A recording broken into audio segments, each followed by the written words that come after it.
Honnêtement, c'était pas à Milan que je pensais prendre cette décision. En tout cas, pas à l'étranger, pas en voyageant, et surtout pas aussi rapidement, en quelques semaines seulement. Elle fait peur, cette décision. Partir de zéro, vivre dans l'incertitude. Alors même si le travail et le bonheur ont parfois du mal à s'accorder, recevoir un salaire est une nécessité pour beaucoup d'entre nous. Donc on se force, on se dit que c'est comme ça.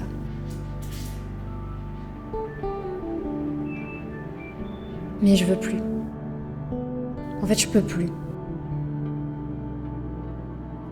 J'ai travaillé dans un endroit hyper anxiogène et ça m'a vidé de toute créativité, de toute motivation.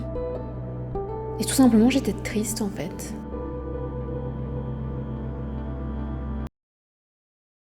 Du coup, je me suis dit que la seule solution, c'est que je commence à croire en moi et que je me lance, qu'il fallait que je commence à faire ce que j'aime faire et ce que j'ai envie de faire. Alors forcément, quand on prend cette décision, on se dit mais combien de temps est-ce que je vais pouvoir tenir comme ça ? Et en fait, je trouve ça ironique. Parce que jusqu'ici, j'ai toujours vécu chez mes parents et j'ai absolument jamais eu à me poser cette question. Ce que je trouve ironique, c'est que c'est dans le moment où j'en ai le plus besoin que je réalise que c'est pas comme ça que je veux vivre et juste que j'y arrive pas en fait. Et surtout, je ne veux pas me réveiller dans une vingtaine d'années et me dire que j'ai gâché une bonne partie de ma vie à ne pas faire ce qui m'aurait rendue heureuse, que je n'ai pas vraiment évolué ni accompli quoi que ce soit de significatif. Donc fallait que je me lance.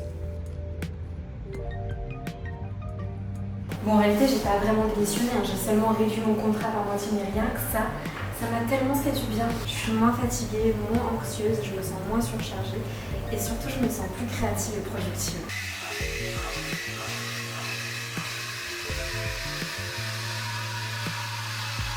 Je réussis de nouveau à poster mes petites vidéos et ça, je me suis super contente. Et on dirait pas comme ça, mais c'est une super victoire.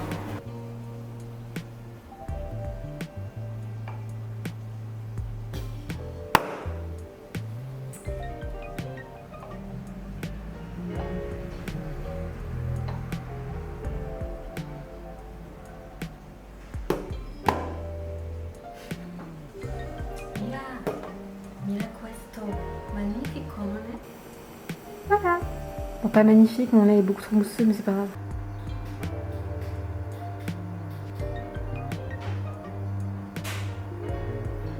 En fait, c'est pas vrai. Je vais pas vous mentir, j'ai écrit ce texte, mais c'est pas vrai.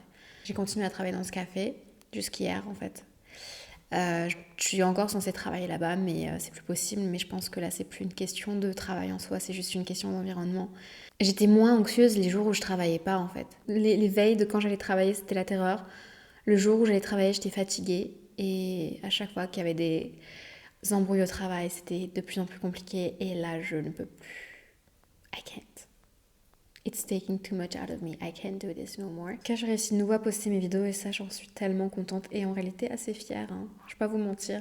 C'est quand même un petit peu de travail, on se rend pas compte. Ça demande pas mal d'organisation parce que tu t'auto-entreprends techniquement. Et en fait, c'est très compliqué de se gérer soi-même. En fait, c'est pour ça que dans des boîtes, t'as des managers qui font les plannings et tu choisis pas en fait quand est-ce que tu viens travailler. Tu viens travailler à telles heures. Et je trouve qu'avoir cette même rigueur envers soi, c'est un peu compliqué. Mais je fais mon max. Et j'aimerais remercier mon amoureux sans qui j'aurais sans doute pas pu prendre cette décision. Et je me sens grateful, reconnaissante et chanceuse d'avoir quelqu'un qui me soutienne dans mon projet. C'est un soutien qui est nécessaire actuellement pour moi.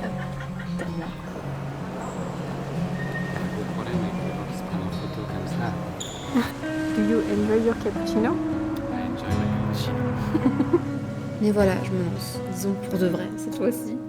Et en fait, je fais cette vidéo pour me motiver à poursuivre ce chemin-là. Et pourquoi pas vous motiver vous aussi à poursuivre vos projets jusqu'au bout. et en fait, on ne sait jamais jusqu'où on peut aller si on ne démarre pas. Voilà. Merci.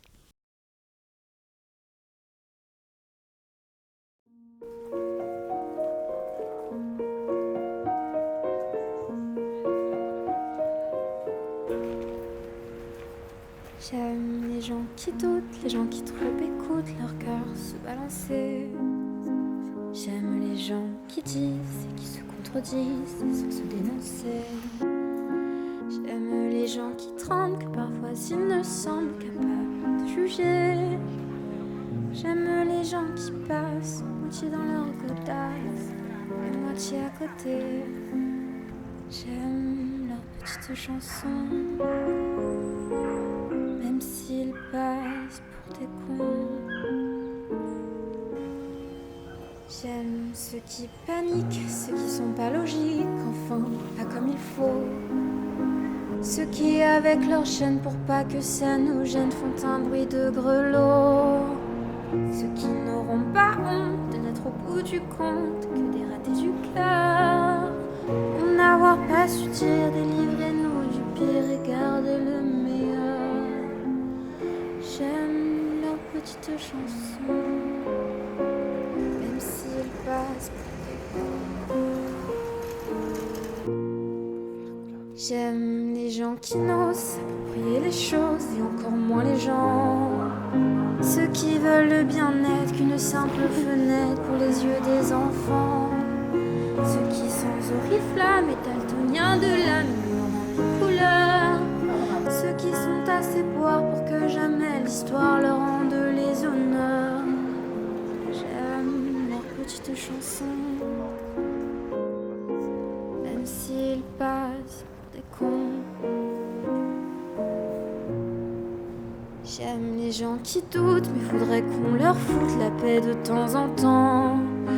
Et qu'on ne les malmène jamais quand ils promènent leurs automnes au printemps. Qu'on leur dise que l'âme fait de plus belles flammes que tous ces tristes culs. Et qu'on les remercie, qu'on leur dise en leur cri merci d'avoir vécu. Merci pour la tendresse. Et tant pis pour vos fesses